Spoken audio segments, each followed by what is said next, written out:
মালদ্বীপ নিয়ে নরেন্দ্র মোদীর ভূমিকা নিঃসন্দেহে প্রশংসনীয়, যার প্রশংসা আমরা গতকাল রাত্রেই করেছি। আমরা বলেছি যে নরেন্দ্র মোদীর এই কূটনৈতিক চালে কিন্তু ধরাশায়ী হয়ে গিয়েছে মালদ্বীপ। কিন্তু মালদ্বীপ তো একটা ছোট্ট দ্বীপ রাষ্ট্র। আমরা কি সুরক্ষিত আদৌ? আমাদের বিদেশ নীতি কতটা আমাদের পক্ষে ভালো, আমাদের বিদেশ নীতিতে আমরা কতটা লাভ তুলে আনছি ঘরে, এসব নিয়ে পর্যালোচনা করার সময় হয়েছে। সাধারণত এনকে বাংলায় আমরা জিও পলিটিক্স নিয়ে আলোচনা করি না, অর্থাৎ আন্তর্জাতিক রাজনীতি নিয়ে খুব একটা আলোচনা করি না, কিন্তু আজকে এই আলোচনাটা করতেই হচ্ছে। দেশের প্রত্যেকটা মানুষের জানা দরকার আমাদের দেশ কতটা সুরক্ষিত আছে এই নরেন্দ্র মোদীর হাতে। নরেন্দ্র মোদীর নামে বিশাল ঢক্কানিনাদ পেটানো হয় বিভিন্ন ইউটিউব চ্যানেলে, অর্থাৎ বিজেপির আইটি সেল থেকেই, এবং শুধু ভারতের ইউটিউব চ্যানেল না, পাকিস্তানের ইউটিউব চ্যানেল থেকেও নরেন্দ্র মোদীর নামে ঢালাও প্রশংসা করা হয়। এসব আপনারা দেখেছেন নিশ্চয়ই ইউটিউবে। টেলিভিশনে কথা তো ছেড়ে দিলাম, তারা তো একেবারেই চাটুকার হয়ে গিয়েছে, তারা তো এসব রাত দিন করেই যাচ্ছে। নরেন্দ্র মোদীকে বিশ্বগুরু বানাতে গিয়ে, সারা পৃথিবীর সবচেয়ে বড় নেতা সাজাতে গিয়ে আসলে দেশকে অসুরক্ষার মধ্যে রাখছেন না তো এই মিডিয়া চ্যানেলগুলো বা ইউটিউব চ্যানেলগুলো? আমাদেরকে কিছু লুকিয়ে রাখা হচ্ছে না তো? আমরা আজকে তার তত্ত্ব তলাশ করব। আমরা তত্ত্ব তলাশ করব আজকে সরগরম অনুষ্ঠানে।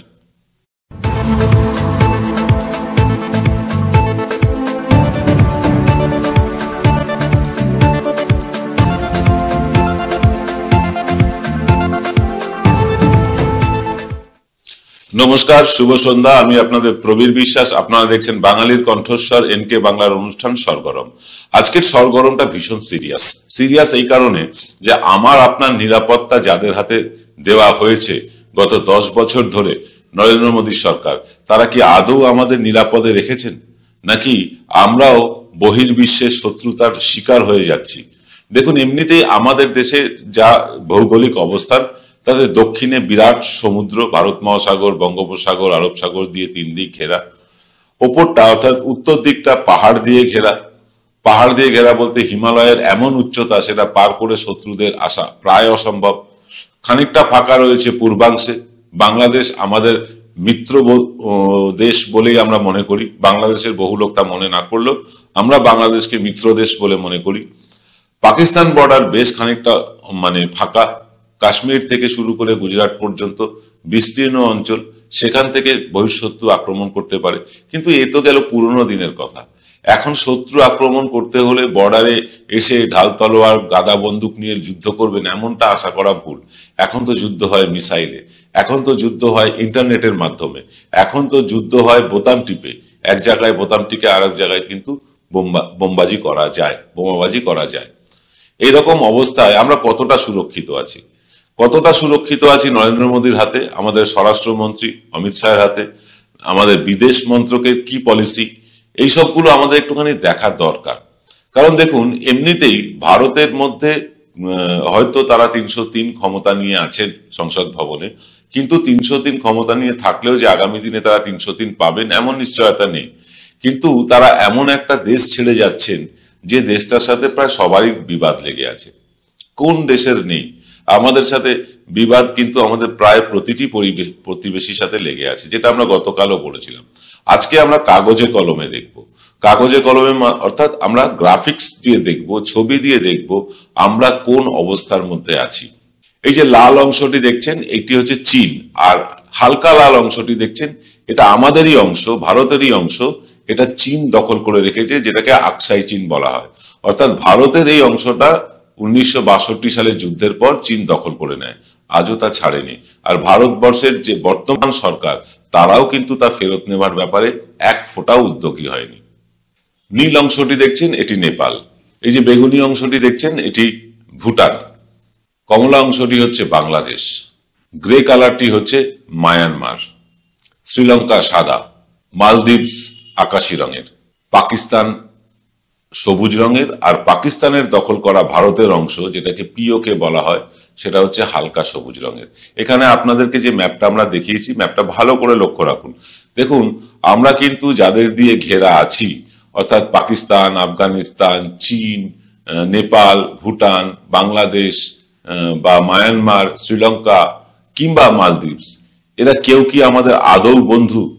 এরা কি আমাদের কখনো বন্ধু হতে পেরেছে, নাকি আমরা এদের সাথে বিবাদ করেই যাব?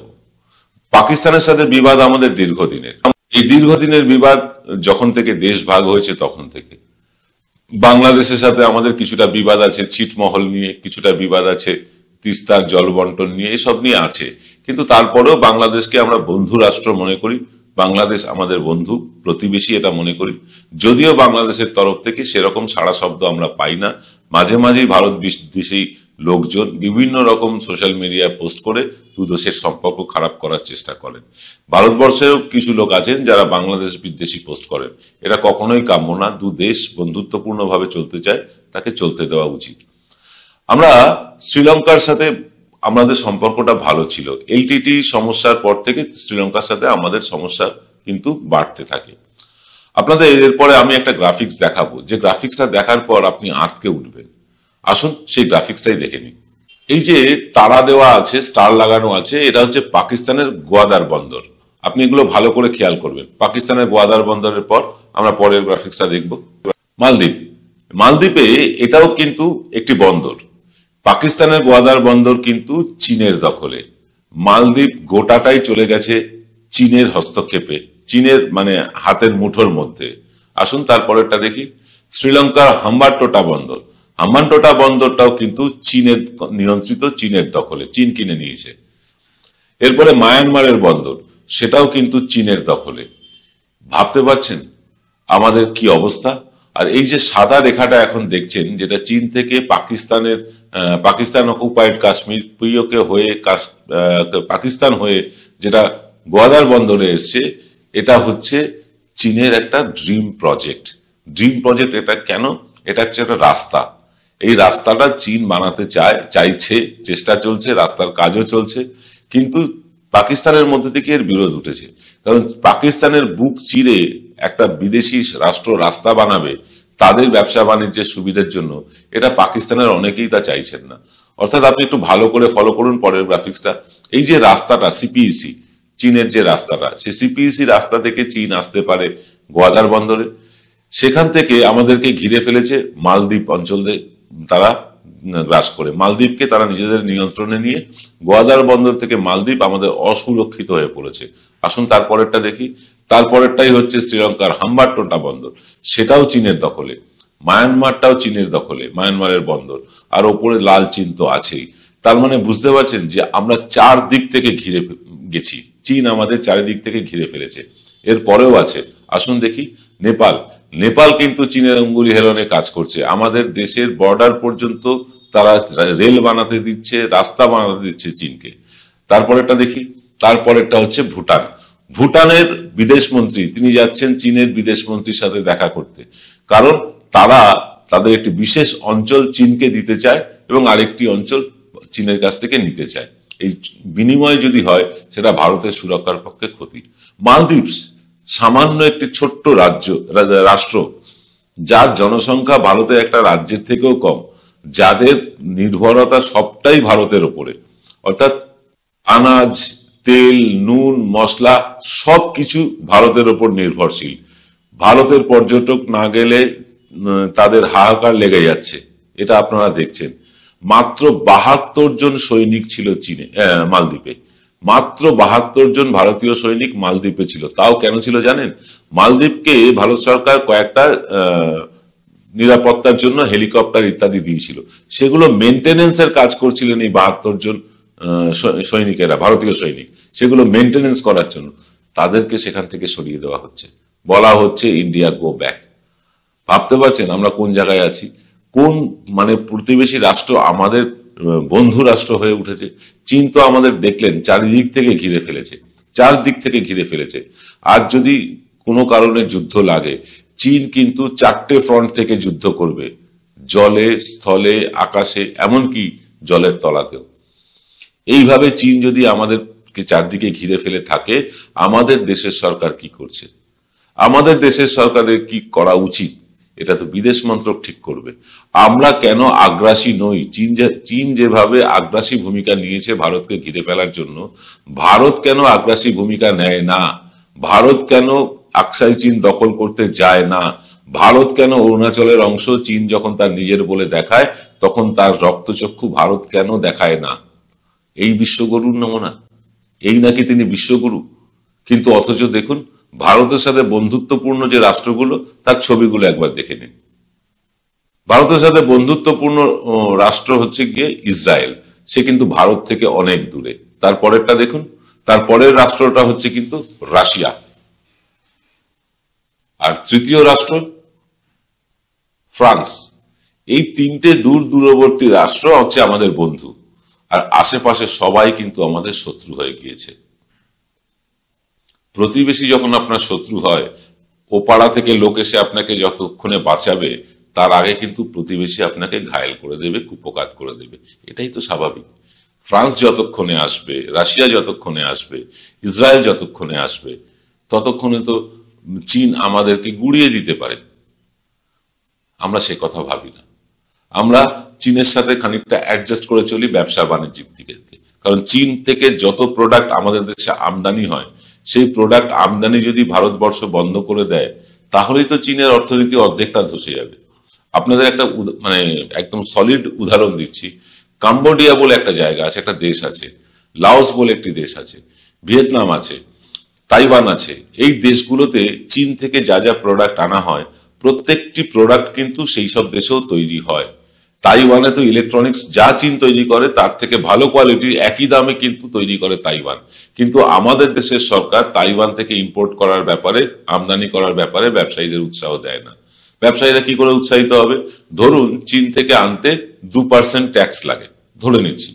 এখন ভারত সরকার যদি বলে এই ট্যাক্সটা বাড়িয়ে দিতে হবে, চীন চলে যাবে কিন্তু বিশ্বের দরবারে যে দেখো এরা কিন্তু আমাদের ট্যাক্স বাড়িয়ে দিচ্ছে, আমাদের প্রোডাক্ট ঢুকতে দিচ্ছে না। বেশ, তো দিলাম না। আমরা তাইওয়ান থেকে আনা মালের উপর 1% ট্যাক্স তো কমাতে পারি। তাহলেই তো আমাদের ব্যবসায়ীরা তাইওয়ান মুখী হতে পারে, ভিয়েতনাম মুখী হতে পারে, কম্বোডিয়া মুখী হতে পারে, লাওস মুখী হতে পারে। অর্থাৎ পূব দিকটা আমাদের কিন্তু বেশ দুর্বল। দেশের পূর্বাংশে আমাদের ব্যবসা বাণিজ্যের কিন্তু খুব একটা চল নেই ইদানিং কালে। কিন্তু তাইওয়ান বা ভিয়েতনাম থেকে যদি আমরা পণ্য আমদানি করি, যে পণ্য আমাদের দেশে তৈরি হয় না, সেসব পণ্য যদি আমদানি করি, যেমন ধরুন মোবাইলের ডিসপ্লে, গরিলা গ্লাস, তারপরে এখন ডিজিটাল ঘড়ি বেরিয়েছে, সেই ঘড়ি, এইসব ধরনের প্রোডাক্ট কিন্তু আমরা চীন থেকে আনার বদলে আমরা কিন্তু তাইওয়ান থেকে আনতে পারি। সমস্ত ইলেকট্রনিক্স যন্ত্রপাতি সব আমরা কিন্তু আনতে পারি। বাকি অন্যান্য ওষুধপত্র যেগুলো জরুরি সেগুলো তো নিতেই হবে। কিন্তু আমরা চীনের ব্যবসাটা বন্ধ করে দিতে পারি। চীনের ব্যবসা বন্ধ করে দিতে পারবে। চীন আমাদের থেকে যে কোটি কোটি টাকা মুনাফা তুলে নিয়ে যাচ্ছে সেগুলো আমরা বন্ধ করতেই পারি। কিন্তু বন্ধ করব না। কেন করব না? আমাদের দেশের প্রধানমন্ত্রীর এক বন্ধু, তার সহযোগীরা চীনে ব্যবসা করেন। তাই চৈনিক প্রোডাক্টকে প্রমোট করতে গেলে সেই বন্ধুকে প্রমোট করতে হবে, আর সেই বন্ধুকে প্রমোট করার জন্য বসে রয়েছেন স্বয়ং প্রধানমন্ত্রী। তো সর্ষের মধ্যেই তো ভূত। আমরা চীন আমাদের চারদিক থেকে ঘিরে ফেলছে, চীন আমাদেরকে লাল চোখ দেখাচ্ছে, আর আমরা চীনের সাথে গিয়ে ব্যবসা বাণিজ্য বাড়িয়ে চলেছি। অথচ একই দামে একই প্রোডাক্ট অন্য দেশ থেকে পাওয়া যেতে পারে, সেখান থেকে সড়ক পথে ভারতে আসতে পারে, সে ব্যবস্থাও করা যেতে পারে। সেগুলো না করে আমরা সেই চীনের প্রতি নির্ভরশীল হয়ে পড়েছি। আর এই চীনের প্রতি অতিরিক্ত নির্ভরশীলতা কিন্তু আমাদের দেশের পক্ষে খারাপ। আজকে চীন হয়তো ভারতকে ঋণ দিয়ে জর্জরিত করতে পারেনি, কিন্তু পৃথিবীর অনেক দেশকে ঋণ দিয়ে জর্জরিত করেছে, তাদেরকে প্রায় কিনে নিয়েছে। নেপাল, শ্রীলঙ্কা, মালদ্বীপস, আমাদের প্রতিবেশী পাকিস্তান, এদেরকে চীন প্রায় কিনে নিয়েছে। এত টাকা লোন দিয়েছে, সে লোন তারা শোধ করতে পারছে না। তাই চীনের কথা মতন তাদেরকে হয় বন্দর ছেড়ে দিতে হচ্ছে, নয় অয়েল রিজার্ভার ছেড়ে দিতে হচ্ছে, বিভিন্ন সম্পদ ছেড়ে দিতে হচ্ছে। ভারতের অবস্থাটা এতটা করুণ না, ভারতের অবস্থাটা এতটা খারাপ না। কিন্তু ভারত একটা অর্থনৈতিক শক্তিশালী দেশ, বিশ্বের পঞ্চম অর্থনৈতিক শক্তিশালী আমরা বলি বটে। কিন্তু এই পঞ্চম অর্থনৈতিক শক্তিশালীটা কার জোরে? ওই গৌতম আদানি, ওই মুকেশ আম্বানিদের জোরে, রতন টাটাদের জোরে। ভারতবর্ষের মানুষের কিন্তু আমদানি বাড়েনি, ভারতবর্ষের মানুষের কিন্তু খরচ বেড়েছে। আর এই গৌতম আদানি, আম্বানি, টাটা, বিড়লা, বড় বড় শিল্প গোষ্ঠীর আয় কিন্তু বহু লক্ষ গুণ বেড়েছে, যার ফলে ভারত আজকে পঞ্চম অর্থনীতির দেশ বলে দেখাচ্ছে। আসলে তো আমরা তা নই। আসলে কি আমরা সত্যি পঞ্চম অর্থনীতির দেশ? পঞ্চম অর্থনীতির দেশের মানুষ এখনো কেন 20% মানুষ একবেলা খেয়ে থাকে? এটা তো থাকা উচিত না। এখনো কেন 42% মানুষকে সরকারি চিকিৎসার আয়তায় আনা যায়নি? এসব উত্তর দেবে কে? আমরা আমাদের দেশের প্রধানমন্ত্রীকে বিশ্বগুরু সাজাতে বিরাট ঢক্কানি, ইতালির প্রেসিডেন্টের সাথে আমাদের প্রধানমন্ত্রীর সখ্যতা নিয়ে কথা হচ্ছে, পুতিনের সাথে আমাদের প্রধানমন্ত্রীর সখ্যতা নিয়ে কথা হচ্ছে, ইসরায়েলের প্রেসিডেন্টের হচ্ছে, ফ্রান্সের প্রেসিডেন্টের হচ্ছে। আমাদের প্রধানমন্ত্রী উড়ে চলে যাচ্ছেন পাকিস্তানে, বিনা নিমন্ত্রণে খেয়ে আসছেন, আর পাকিস্তান তার বিনিময়ে আমাদের এখানে জঙ্গি পাঠিয়ে দিচ্ছে, পুলওয়ামার মতন কাণ্ড ঘটাচ্ছে। এই কি আমাদের বিদেশ নীতি? এই আমরা সুরক্ষিত বিশ্বগুরুর হাতে? কি মনে হয় আপনার? লিখে জানান। দেখা হবে আগামীকাল সকালে এনকে ডিজিটালের বিশেষ অনুষ্ঠান এক্স ফ্যাক্টরে। আজ এই পর্যন্ত, সকলে ভালো থাকবেন। শুভরাত্রি।